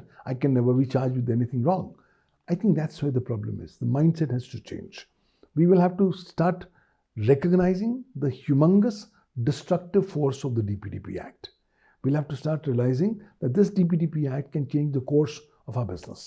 And that being so, the quicker we start giving respect and regard to the provisions of the DPDP Act, the better it will ultimately be. Because without that, I'll not be able to survive. Health care एक बहुत unique business है। इसमें आप अस्पताल जाते हैं, real case scenarios की बात कर रहा हूँ। आप अस्पताल जाते हैं, आपका पेशेंट वहाँ पे है और आपके एक रिश्तेदार हैं, वो दूसरे अस्पताल में या US में एक डॉक्टर हैं, तो आप कहते हैं कि आप प्लीज़ एक बारी उनसे बात कर लीजिए, ठीक है ना। तो डॉक्टर की बात होती है एंड इंडियन डॉक्टर उनको बता रहा है कि इनके साथ ये हुआ है, इनके साथ वो हुआ है, इनके साथ ये करा है हमने। There is no formal DPDP compliance or consent which is taken, but the data is getting shared, right? But there's an informal consent because the person, the relative has asked. ये मैं स्पेसिफिकली इसलिए पूछ रहा हूँ क्योंकि cancer के case में जब because I have had lot of conversations with doctors, patients, survivors, तो कैंसर के केस में हमेशा ये माना जाता है कि आपकी फैमिली तो जो बोल रही है करने के लिए वो तो ठीक है, लेकिन आप क्या चाहते हैं एज अ पेशेंट, राइट? बहुत सारी जगह पे जो कंसेंट है वो फैमिली दे रही होती है। उस केस में डॉक्टर अपने आप को कैसे प्रोटेक्ट करे? बिकॉज पेशेंट है, वो अपने होशो आवाज़ में है, वो एडमिटेड है, वो बात कर सकता है, वो लिख भी सकता है, लेकिन हम कंसेंट फैमिली से मांग रहे हैं। देखिए, लॉ इन कंडीशंस को मद्देनज़र रखता है और इसलिए कुछ यूनिक प्रोपोजिशंस सामने प्रस्तुत करता है। So for the first time the law talks about medical exigencies, and in event of a medical exigency the data fiduciary may not be required to obtain the consent. Supposing मेरा accident हो गया, मेरे को बेहोशी की हालत में आपके पास हॉस्पिटल में लेके आए हैं, अब उस बेहोशी की हालत में मैं तो आपको कोई कंसेंट दे नहीं सकता। हो सकता है कोई अटेंडेंट, कोई फैमिली भी ना हो, शायद पुलिस ही लेकर आपके पास आई हो। तो लॉ महसूस करता है कि जब मेडिकल एग्जिजेंसी का केस होता है तब आपको इस प्रोविजंस को कंप्लाई करने की ज़रूरत नहीं, आप ट्रीटमेंट करिए। So to that extent doctors are protected. लेकिन अगर पेशेंट पूरे अपने होशावाज में है और डिसीजन ले सकता है, उसके बाद कंसेंट आप फैमिली मेम्बर से लेते हैं तो कंसेंट गलत है, क्योंकि आपको पेशेंट की कंसेंट लेनी है। हाँ, लेकिन अगर पेशेंट उस ऐसी कंडीशन में है कि वो इनकेपेबल ऑफ गिविंग कंसेंट हो, सपोजिंग वो कोमा में चला गया, पैरालिसिस में चला गया, वो उसके पास कैपेसिटी नहीं है कंसेंट देने की, तब तो आप कंसेंट फैमिली लोगों से ले सकते हैं, वरना आपको उसी पेशेंट से ही लेनी होगी। ये बात बहुत क्लियर है, बट अभी भी बहुत ग्रे जोन्स हैं। मुझे लगता है कि बहुत एम्बिगुअस है, बहुत सब्जेक्टिविटी है। कौन आदमी इसको कैसे इंटरप्रेट करेगा will depend on the facts and circumstances of each case. तो मुझे लगता है सरकार को इसमें ज़्यादा क्लैरिटी लाने की ज़रूरत है। मुझे ये भी लगता है कि मेडिकल इकोसिस्टम की जो इंडस्ट्री बॉडीज़ हैं उनको भी सरकार के साथ अब कंसल्टेशंस करनी चाहिए, ताकि ये क्लैरिफिकेशन लेकर आएँ, ताकि मेडिकल फ्रेटर्निटी जो हेल्थ केयर फ्रेटर्निटी है वो नेगेटिव इम्पैक्ट ना हो। तो अगर क्लैरिटी आ जाएगी तो क्लैरिटी सभी लोगों के लिए होगी और सभी के लिए बेनिफिशियल होगी। लेकिन अगर क्लैरिटी नहीं होगी तो एज ए डॉक्टर आप कुछ और करेंगे, मैं दूसरे डॉक्टर होने के नाते करूँगा मैं कुछ और, तो हम अलग अलग दिशाओं में चले जाएंगे। It will be like 5 blind men trying to describe an elephant. Absolutely. I think, the doctors and few thought leaders, think tank needs to be created, sir, because already डर के मारे अपने आप को प्रोटेक्ट करने के लिए डॉक्टर्स आपसे टेस्ट करा रहे हैं बहुत सारे, because they don't want to get involve in medico legal cases कि आपने ये ट्रीटमेंट बिना जांच कराए कैसे करा लिया। लेकिन लोग उसको इंटरप्रेट कर रहे हैं कि डॉक्टर तो पैसा कमाने के लिए, कमीशंस के लिए आपसे टेस्ट करा रहा है। So I think it is our duty to bring together a think tank to discuss this and bring out कि ये रिक्वायरमेंट है लॉ की, ताकि लोगों को समझ आए कि ये डॉक्टर क्यों कर रहा है, आपसे ये कंसेंट क्यों मांग रहा है। आपको समझना है कि आज जो हेल्थ केयर इकोसिस्टम में जब डेटा ब्रीच होता है तो नॉर्मल डेटा ब्रीच नहीं होता, it is a breach of trust. Correct. तो इसलिए इस ट्रस्ट को रिस्टोर करने के लिए मुझे लगता है पेशेंट्स एजुकेशन बहुत ज़रूरी है। उनको बताना है कि बॉस हम डीपीडीपी आपकी प्रोटेक्शन के लिए कर रहे हैं, एंड हम अपनी मेडिकल फ्रेटर्निटी को भी प्रोटेक्ट कर रहे हैं। और अगर हम इंश्योर करेंगे तो एटलीस्ट आपका डेटा तो बाहर नहीं जाएगा। अगर आपका डेटा बाहर नहीं जाएगा तो चांसेस हैं कि उसका मोनेटाइजेशन नहीं होगी। तो you will be more protected, your privacy is protected. देखिए 2017 में सुप्रीम कोर्ट ने अपने ऐतिहासिक फैसले में justice Puttaswamy versus union of India कहा कि एवरी इंडियन के पास अपना फंडामेंटल राइट टू प्राइवेसी है as part of right to life, fundamental right to life. अब इतने 8 सालों में इंडिया ने कोई डेडिकेटेड प्राइवेसी लॉ तो बनाया नहीं, लेकिन नंदलेस एक्सपेक्टेशन पूरी है कि साहब जब मैं मेडिकल की बात करूं मेरा डेटा प्राइवेट होना चाहिए, नहीं होगा तो मैं आपको कोर्ट ले जाऊंगा, आपके खिलाफ शिकायत करूंगा। तो अगर आप मेडिकल फ्रेटर्निटी को, हेल्थ केयर इकोसिस्टम को बढ़ाना चाहते हैं तो क्लैरिटी की आवश्यकता है। और वो क्लैरिटी तब आ पाएगी जब industry stakeholders, industry bodies और थिंक टैंक्स जैसे आपने बोला बने, इस बात की बात करें, सरकार को सही कंडीशन जो ग्राउंड रियलिटी कंडीशंस हैं उसके साथ अवगत कराएं और प्रैक्टिकल ओरिएंटेड क्लैरिफिकेशंस लेकर आएं। वरना क्या होगा कि हर एक हॉस्पिटल अपने अलग तरीके से इसको इम्प्लीमेंट करेगा, इंटरप्रेट करेगा, और आपको नहीं पता कि क्या आपकी इंटरप्रिटेशन डेटा प्रोटेक्शन बोर्ड मानेगा या नहीं मानेगा। आपने अपना बेस्ट काम कर लिया, पता लगा फिर भी डेटा प्रोटेक्शन बोर्ड ने कहा कि आपने लॉ का वायलेशन कर दिया। मुझे लगता है कि बिजनेस की कंटिन्यूटी के लिए आपको क्लैरिटी होना बहुत ज़रूरी है, और वो क्लैरिटी मुझे लगता है कि आने वाले समय में ये डेटा प्रोटेक्शन बोर्ड ज़रूर देगा, बिकॉज अभी फॉर्म हो रहा है और वो लगातार आपको क्लैरिफिकेशंस के तौर पर नोट्स इशू करेगा ताकि अलग अलग स्टेक होल्डर्स प्रोटेक्टेड हो जाएं। यहाँ पर सरकार का उद्देश्य नहीं है कि डीपीडीपी एक्ट से आप मेडिकल एक्टिविटी या हेल्थ एक्टिविटी को डिस्टर्ब करो। यहाँ ये है कि इस इकोसिस्टम को और ज़्यादा सिक्योर बनाएं और पेशेंट्स के जो डेटा राइट्स हैं उनका संरक्षण हो। Don't take them for granted. Absolutely. I think it's basically a mutual respect and regard for data. That's going to be the foundation for this new healthcare data ecosystem that we'll be creating post DPDP Act. How do you think the insurance companies will get affected? Because insurance companies data को लेके आपको patient को जो उनके patients medical के लिए हैं but insurance वालों के लिए वो कस्टमर है, उनकी प्रोफाइलिंग करते हैं कि किसको क्या करना है, कैसे करना है, आगे प्रोटेक्शन देनी है नहीं देनी है, क्या वो लेजिटिमेट है? जो काम आज इंश्योरेंस कंपनीज कर रही हैं वो शायद कानून के दायरे में अभी ग्रे जोन में है, क्योंकि कानून अभी है नहीं।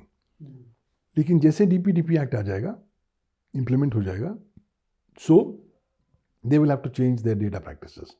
वो अपने कस्टमर्स, पेशेंट्स की इजाज़त के बगैर, उनकी कॉन्सेंट के बगैर, उन्हें नोटिस दिए बगैर आगे नहीं बढ़ पाएंगी, और अगर वो बढ़ेंगी तो उनके खिलाफ शिकायत होगी। So again coming back to basics, मतलब हमें अपना ना बेसिक होमवर्क साइबर हाइजीन का सही रखना है, डॉक्यूमेंटेशन प्रोसेसेस सही रखने हैं, क्योंकि वो सही रखेंगे तो आप अपने आप को प्रोटेक्ट कर पाओगे। लेकिन अगर आपकी प्रोसेसेस में ही झोल रहेगा, so you are going to be exposed to large number of legal consequences. And it's not just 50 crores or 250 crores. It's a continuing, excruciating pain of being exposed to ridicule, loss of reputation, goodwill, standing repute, and losing your current and potential business prospects and opportunities. That's what's going to be a humongous loss. And I think every stakeholder needs to be aware of that. हम लोग ये ना सोचें boss सबके साथ होगा, मेरे साथ नहीं होगा, बॉस कल मेरे साथ हो गया तब क्या। तो मुझे लगता है उस तब क्या का जवाब वहाँ ना वेट करते हुए आज काम शुरू करें। Protect your self now, do your compliances now. किससे भी कराना कराओ, लेकिन प्लीज इंश्योर करो कि लॉ के जो प्रोविजंस हैं मेरे ऑपरेशंस को अप्लाई करते हैं। I have one more question, which I don't know whether it is under DPTP, but it is a burning question which has been there in the healthcare domain today. Apps आ गई हैं, technology advance हो रही है, AI आ गया है, और बहुत सारे डिसीजंस एंड रिपोर्टिंग एक आर्टिफिशियल इंटेलिजेंस प्लेटफॉर्म आपके लिए कर रहा है. There is no physical doctor sitting there. Now how do we, who's liable in this case? The company that's using AI will be liable because AI has still not been granted legal recognition under the law, and AI at best is only an agent of the company or the hospital that's using the same. तो अगर आप कोई AI का ऐसा programme इस्तेमाल कर रहे हैं, आपको पहले इंश्योर करना पड़ेगा कि वो AI का प्रोग्राम DPDP के साथ कंप्लाई करता है. नहीं करता तो एक्सपोजर आपका है. हाँ, जो कंपनी आपको AI प्रोग्राम दे रही है उन पर भी मुकदमा ठोका जाएगा, उन पर भी फाइन लग सकता है, बट प्राइमरी रिस्पॉन्सिबिलिटी आपकी होगी. आपको किसने बोला था AI इस्तेमाल करने के लिए? पेशेंट ने तो बोला नहीं, सरकार ने भी नहीं बोला. आप अपनी एफिशिएंसी को बढ़ाने के लिए करने लग गए. बढ़ाइए, बट प्लीज़ इंश्योर तो करें कि DPDP एक्ट के प्रोविजंस फॉलो करें. तो आपको बैक टू बैक अपनी इम्यूनिटीज़, अपनी वारंटीज़, इंडेमनिटीज़ लेनी होंगी, इंश्योर करना पड़ेगा. बट अल्टीमेटली आपको समझना है कि आप और AI कंपनी सेम ही बोट में सफ़र कर रहे हैं. एक ने गलती करी, दोनों डूबेंगे. तो आपका इंश्योर करना पड़ेगा कि साहब हम में से दोनों में से कोई गलती ना करें, ताकि हम दोनों जो हैं सेल थ्रू कर लें, दोनों हम डाउन ना हो जाएं. And sir, terms of disclosure क्या है? मतलब मैंने अगर कंप्लेंट करी तो मेरे को क्या क्या चीज़ें बतानी पड़ेंगी ताकि ये जो कंप्लेंट है ये कंप्लीट है. So what happens in the case of incomplete complaint और अ डिलेड कंप्लेंट? मतलब कुछ एक्ट हुआ जो DPTP के अगेंस्ट है, आपका डॉक्टर या अस्पताल या डायग्नोस्टिक चेन, बट वो किसी ने आज से 2 साल के बाद कंप्लेंट करी पुरानी चीज़ के ऊपर, तो उसको कैसे ट्रीट किया जाएगा इसके अंडर? इसमें ना देखिए, लॉ में अभी क्लैरिटी नहीं है, लेकिन ये बात बहुत क्लियर है कि कंप्लेंट तो आपके बरखिलाफ कभी भी की जा सकती है. आप ये मत समझें कि आज आपने गड़बड़ करी तो अभी कंप्लेंट आनी चाहिए. हो सकता है कंप्लेंट 6 महीने बाद आए, साल बाद आए, 2 साल बाद आए, 5 साल बाद आए. लाइबिलिटी तो आपकी वही है ना. तो आपकी जो डेमोक्रेट स्वॉर्ड है, तलवार है, वो तो लटकी रहेगी. नंबर 1. नंबर 2, यहाँ पर लिमिटेशन की चीज़ें क्लैरिटी नहीं की गई है, लेकिन डेटा प्रोटेक्शन बोर्ड भी कहेगा जितनी जल्दी आपको पता लग जाए उतनी जल्दी आपके पास आना चाहिए. लेकिन अगर पेशेंट कहता है साहब मुझे तो पता नहीं लगा और आज 5 साल बाद मुझे पता लगा, इन्होंने मेरा ये सारा डेटा मेरी इजाज़त के बगैर इस्तेमाल किया है, प्लीज़ इनके खिलाफ कार्रवाई करिए, तो वो इन्वेस्टिगेट तो करने पड़ेंगे. अनलेस इनकी पेटेंटली टाइम बार्ड है, पता लगा 10 साल बाद आप उठ के करेंगे साहब 10 साल पहले हुआ था और मैं तब तो सोता रहा, आज आपके पास आया हूँ, उस तरह की कंप्लेंट्स तो एंटरटेन नहीं की जाएंगी. लेकिन हर प्रकार की नॉर्मल कंप्लेंट्स को एंटरटेन करने की पॉसिबिलिटी लगती है डेटा प्रोटेक्शन बोर्ड की. Of course will have to make sure कि complaint must be clear and complete in all aspects. मतलब आपको बताना है आप कौन है, कंप्लेनेंट कौन है, आपकी कैपेसिटी क्या है, आपकी शिकायत क्या है, डेटा किसका इन्वॉल्व है, कब डेटा दिया गया, क्या कॉन्सेंट लिया गया है, नहीं लिया गया, आपको कब पता लगा कि मेरा डेटा यहाँ पर मिसयूज़ हो रहा है, क्या सबूत है आपके पास कि साहब ये लोग DPDP एक्ट में कंप्लाई नहीं कर रहे, और आप क्या मांग कर रहे हैं. ये तमाम सारी चीज़ें जो हैं आपकी कंप्लेंट में होनी चाहिए. सिर्फ ये कह देना कि साहब मेरे को इस कंपनी की शक्ल नहीं अच्छी लगती, या डॉक्टर बहुत ख़राब है, खड़ूस है, इसलिए मैं कंप्लेन कर रहा हूँ, ये कोई ग्राउंड नहीं बनता। आपको ठोस एविडेंस देना पड़ेगा। और आप ऐसा नहीं कह सकते कि साहब फलां बंदे का डेटा था, उसका मिसयूज़ हो गया, मैं आ गया हूँ आपके सामने। भाई आपका भी तो ताल्लुक उसके साथ होना चाहिए ना। There must be some privity of contract. आपका डेटा, आपकी फैमिली का डेटा कहीं ना कहीं मिसयूज़ हुआ तो आप ज़रूर कर सकते हैं, बट आप ये नहीं कह सकते कि साहब मैं तो दिल्ली में बैठा हूँ, लेकिन तमिलनाडु के एक विलेज में किसी एक बंदे का डेटा मिसयूज़ हो गया था, उसके बिहाफ पर मैं आ रहा हूँ। ये जनहित याचिकाएं वाली कॉन्सेप्ट जो है यहाँ पे नहीं चलेगा। मुझे लगता है कहीं ना कहीं privity to the complainant being an affected person is going to be very important. So that will have to be demonstrated, और आपको सबूत साथ लगाने पड़ेंगे, बिकॉज क्योंकि इस सिस्टम का मिसयूज़ हो सकता है। चांसेस हैं बहुत सारे लोग खड़े हो जाएं कि साहब ऐसा मैं तो आया हूँ, मैं फलां का चाचा भतीजा हूँ और फलां का डेटा मिसयूज़ हुआ था। भाई आपको दिखाना पड़ेगा ना आप चाचा भतीजा हैं, और आपके पास सबूत होना चाहिए, तब तो आपकी कंप्लेंट एंटरटेन की जाएगी, वरना नहीं की जाएगी। वरना तो it's going to open up a Pandora's box of blackmailing. In fact, what is coming to our mind is what happens to the pediatric sector. Because pediatric data anyways worldwide is बच्चों का data जो सा है सबसे ज़्यादा protected माना जाता है, बच्चों के रिलेटेड कोई भी चीज़। बट यहाँ पे अब जो बालक है अभी, उसका डेटा, उसके कंसेंट जो उनसे हैं ऑब्वियसली पेरेंट्स दे रहे हैं। बट एक और एस्पेक्ट है जो कई बार हम नज़रअंदाज कर देते हैं, which is public health. Public health, educating the students, बहुत सारे प्रोग्राम्स होते हैं जहाँ पे डॉक्टर को स्कूल में बुलाया जाता है और वो वहाँ पे जाके बात करते हैं। At the end of the day the school is also sharing data और exposing the privacy of a child. अगर आपने एक डॉक्टर को बुलाया, एक बच्चे की जांच कराई, right, without having explicit signed consent of the parent, तो स्कूल भी लायबल हो जाएगा। हर कोई स्टेक होल्डर जो इस लॉ को वायलेट नहीं करता वो लायबल हो जाएगा। देखिए प्रॉब्लम है, बच्चों के डेटा को ये कानून लेकर बहुत ज़्यादा सेंसिटिव है। वो कहता है कि बच्चों का डेटा को आपको ज़्यादा ख्याल रखना पड़ेगा, और बच्चे क्योंकि कंसेंट कानून में दे नहीं सकते, you will have to take the consent of the parent और the natural guardian. Of course, it will have to be verifiable consent. It cannot be obtained by deception or fraud. And more significantly, the government is going to stipulate various parameters for child-related data. अभी वो आए नहीं हैं, आने वाले हैं।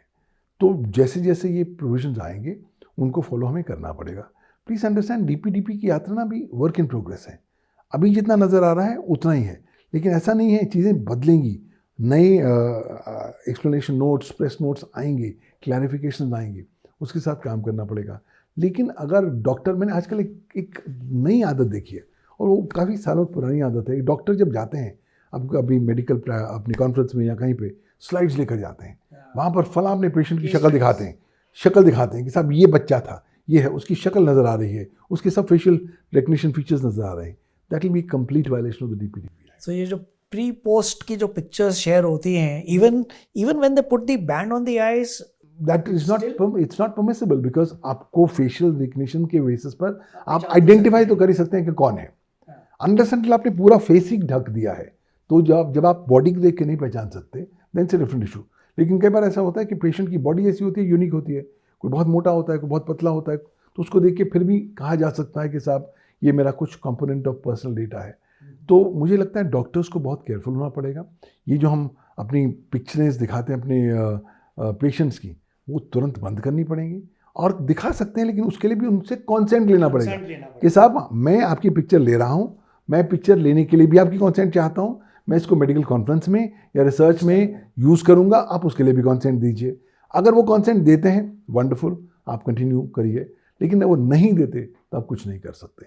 और बच्चों को लेकर तो आपको पेरेंट्स का कॉन्सेंट बहुत क्लियरली वेल डिफाइंड तरीके से लेना होगा। I think this is the more I ask you questions, it's getting deeper and deeper, because पूरी हेल्थ केयर इंडस्ट्री टेस्टिमोनियल्स पे चलती है, करेक्ट, राइट? और वो बंदा बोल रहा है तो हम अज्यूम कर लेते हैं कि कंसेंट है, राइट? बट मेरे को लगता है कि उससे जब टेस्टिमोनियल लिया है, उससे बुलवा भी लेना चाहिए कि yes I am okay to for you to share it. बिल्कुल, मुझे लगता है ना केवल आप वीडियो टेस्टिमोनियल ले लीजिए, साथ साथ लिखत में कॉन्सेंट जोड़ लीजिए, बिकॉज कल को ये कहा जा सकता है कि साहब एआई के माध्यम से आपने मेरा वीडियो है मॉर्फ कर दिया और आप जो है डीप फेक वीडियो चला रहे हैं, वो भी एक पर्टिकुलर स्टैंड ला सकता है। तो उसका बेस्ट तरीका होता है, आपका एक फॉर्म है, फॉर्म आपको दिया, नोटिस दिया, इस पर साइन कराइए, साइन करके लिखत अपनी कंसेंट लीजिए और फिर आगे बढ़िए। That's the best way. Sir, my last question to you is that ये एक बहुत ट्रांसफॉर्मेशनल चेंज है, and anything that is transformational needs a mindset shift. What is the mindset shift that you feel the business leaders in healthcare need to bring into their own life? What is that one thing that you will tell every business leader in the healthcare domain? For every leader in the business of healthcare domain, I would like you to go ahead and have a reset of a mindset. Stop considering yourself as mere health service providers. Consider yourselves as repositories of data. Consider yourselves as people who have been entrusted data by data principles. And therefore, whatever you do, you must give adequate attention to the fact that your medical operations, your health related operations, business operations comply with the existing norms pertaining to data protection, which are detailed under the information, not just under the Digital Personal Data Protection Act 2023, but also under the Information Technology Act. As a hospital owner, as a healthcare service provider, when almost all data is in the electronic format, you are not just only a care provider, you also become an intermediary and a network service provider under the IT Act. You are required to exercise due diligence while you discharge your obligations under the law. तो कृपया अपनी जो obligations आपकी हैं DPDP act में, IT act में, उसके साथ कंप्लाई ज़रूर करिए। ये आग का दरिया है, इसके साथ खिलवाड़ करना अच्छी बात नहीं है। आप बहुत ज़्यादा सक्सेसफुल हैं, आप बहुत कॉन्फिडेंट हैं, बहुत बढ़िया, आपने ज़िंदगी में बहुत ऊंचाइयां छू ली हैं, बहुत बढ़िया। लेकिन ये वो कानून है जो बहुत ज़्यादा लेवलर है, वो तुरंत अगले मिनट आपको कहाँ ऊंचाई से लेकर ज़मीन तक ले आएगा, आपको पता भी नहीं लगेगा। तो इसलिए इस कानून की पावर को चुनौती ना दीजिए। उस कानून के जो बहाव है, जो उसका फ्लो है, उसके साथ चलिए, उसको कंप्लाई करिए। उसमें आप पैसे भी बचाएंगे, अपनी रेपुटेशन भी बचाएंगे, अपनी क्रेडिबिलिटी स्टैंडिंग को भी बरकरार रख पाएंगे। And most significantly, you will also be able to generate immense confidence and trust of the customers, of the patients in you, in your systems as a healthcare service provider. There's a need for a complete reset of mindset. You will need to go for more proactive compliances rather than just being reactive. And finally, अगर आप सोचते हैं इन सब के बाद भी आप जुगाड़ कर पाएंगे, तो मुझसे लिखवा लीजिए कि अधिकांश केसेस में आप डेटा प्रोटेक्शन वाले मामलों में जुगाड़ नहीं कर पाएंगे, क्योंकि जुगाड़ करने के लिए आपको फिर झूठे इलेक्ट्रॉनिक रिकॉर्ड बनाने पड़ेंगे। और अगर आप झूठे इलेक्ट्रॉनिक रिकॉर्ड बनाएंगे तो उसमें 7 साल की सज़ा है और जुर्माना है भारतीय न्याय संहिता के अंदर। तो आपके पास चॉइसेस हैं, या तो मैं इधर ऑफेंस करूं और गड़बड़ मचाऊं, या मैं सही तरीके से काम करूं, लॉ को कंप्लाई करूं और अपना धंधा सही तरीके से चलाते रहूं। मुझे लगता है decision is all yours, but ultimately compliance with law is going to pay you rich dividends in this coming time, not just for your business, but ultimately in the direction of making this more data ecosystem in the healthcare scenario a more robust, a more resilient and a more cyber secure one.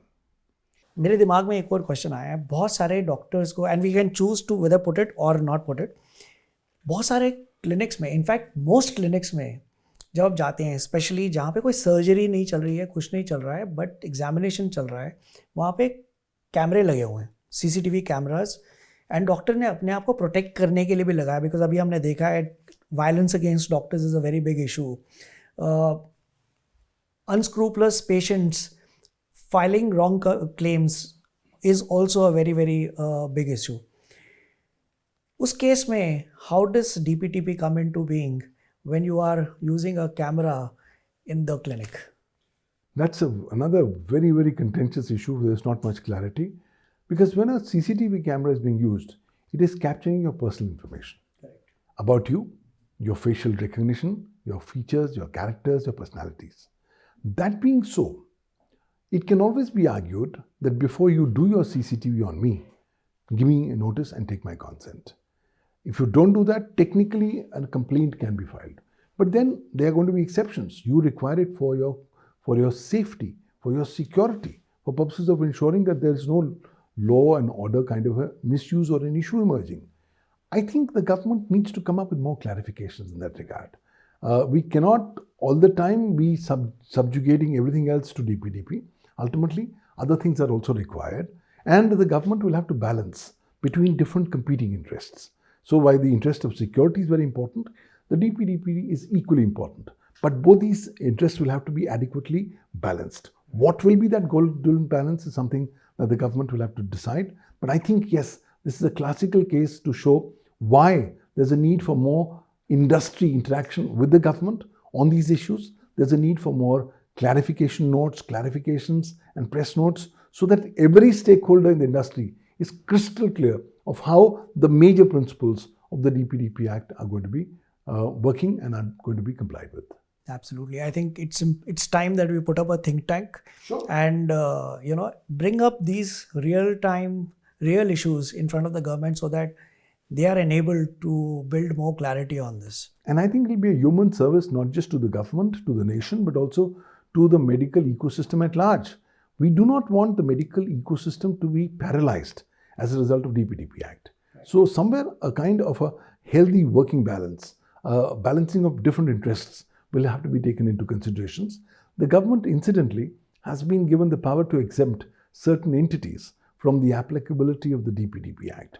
Maybe some of those provisions could also be invoked in the context of the healthcare ecosystem. I think that's where more discussion, deliberation with the government is going to help in getting all of us more clarity on how DPDP will be applicable in the healthcare ecosystem. Dr. Duggal, the conversation that we had today is actually something which is very, very important, very imperative at this particular point in time.